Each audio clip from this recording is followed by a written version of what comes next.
C'est l'heure de votre journal sur Radio Nour présenté par Ida Ibinga. Radio Nour, il est 16h. Assalamu alaikum fidèles auditeurs de la 95 FM à Radio Nour. La passion du savoir au service du développement. Ida Ibinga à la présentation de votre principale édition d'information. Voici et pour le sommaire sur le plan local. Il n'y aura pas de déconfinement ce 25 juin, contrairement aux rumeurs. La province de l'Anyangwa, la dernière infectée, rentre dans la liste des provinces atteintes du coronavirus. Enfin, la taxe de 2% sur les retraits rejetée par les députés. Hors de nos frontières, on parle de l'Afrique du Sud qui atteint le seuil de 100 000 cas de la Covid-19. Ensuite, la descente des professionnels de santé en Guyane face à la situation préoccupante du nouveau coronavirus. Enfin, la décision controversée de Donald Trump sur l'immigration aux États-Unis. Le développement des titres, c'est dans un instant. Radio Nour, il est 16h. On démarre notre principale édition d'information sur le plan local. Contrairement aux rumeurs, le Grand Libreville ne sera pas déconfiné ce 25 juin. C'est du moins ce qu'a assuré le porte-parole du comité de pilotage du plan d'éveil et de riposte contre l'épidémie du coronavirus durant la conférence de presse qu'il a animée le lundi 22 juin 2020. Selon le docteur Guy-Patrick Obiangdon, il serait plutôt à l'allègement d'un certain nombre de mesures de restriction et non pas à un déconfinement du Grand Libreville le 25 juin prochain.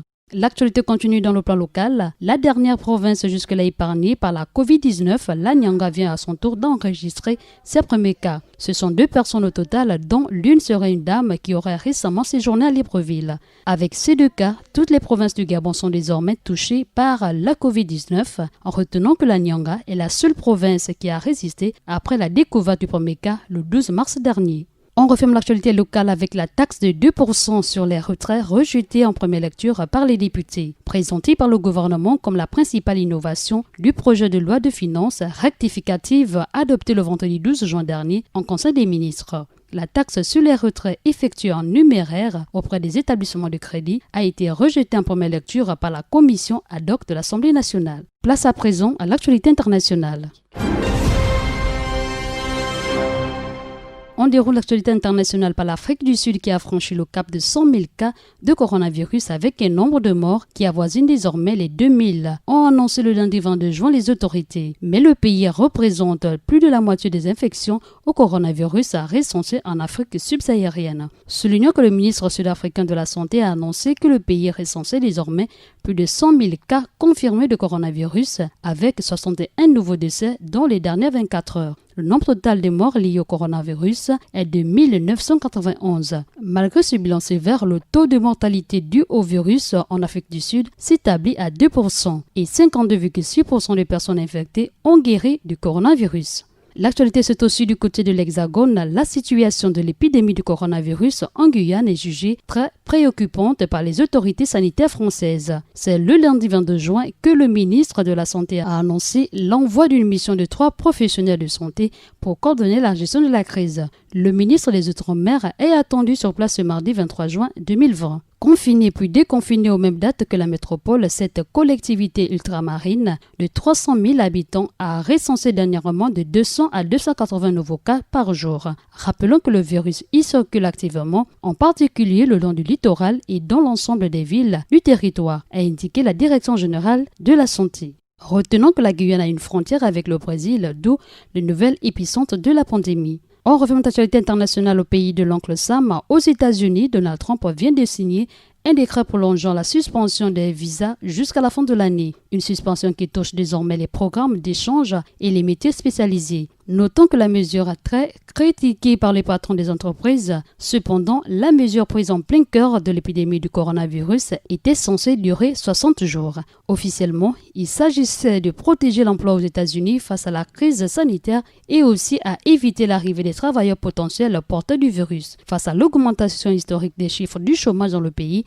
Donald Trump a donc décidé non seulement de prolonger le gel des cartes vertes, mais aussi d'inclure d'autres types de visas, et ce jusqu'au 31 décembre prochain. On referme notre édition d'information avec le communiqué du programme des obsèques de l'ex-premier ministre Franck Emmanuel Iziou-Ngondé, décédé le 12 juin 2020. Communiqué lu par le conseiller en communication du ministre de la Communication, M. Simon Bolivar Ibinga Maguina. Programme des obsèques de M. Franck Emmanuel Issouzé Ngondé. Comme annoncé par le ministre d'État, ministre de la Communication, porte-parole du gouvernement, à l'annonce le 12 juin 2020 du décès de M. Franck Emmanuel Issouzé Ngondé, ancien Premier ministre, député du 1er arrondissement de la commune de Makoko, survenu le 11 juin 2020. Le gouvernement porte à la connaissance de l'opinion le programme des obsèques de l'illustre disparu. Ce programme, en concertation avec la famille de l'intéressé, est arrêté ainsi qu'il suit. À Libreville, au domicile familial Sisaokala Rivière, mercredi 24 juin 2020, 11h, 16h, recueillement, signature du livre de condoléances. Jeudi 25 juin 2020, 10h30, 17h, dépôt de gerbe devant le portrait du défunt, signature du livre de condoléances. Vendredi 26 juin 2020, 8h30, 9h, sortie du corps et transfert au domicile familial. 9h, 9h45, exposition du corps. 9h50, 12h15, hommage du Parlement, du gouvernement, des institutions de la République et du secteur privé. 12h15, 13h, service religieux au domicile familial. 13h, 13h30, transfert du corps à l'aéroport Léomba. 14h, départ pour Makoko. À Makoko, au domicile familial 6 à Epasenje, toujours le même vendredi 26 juin 2020.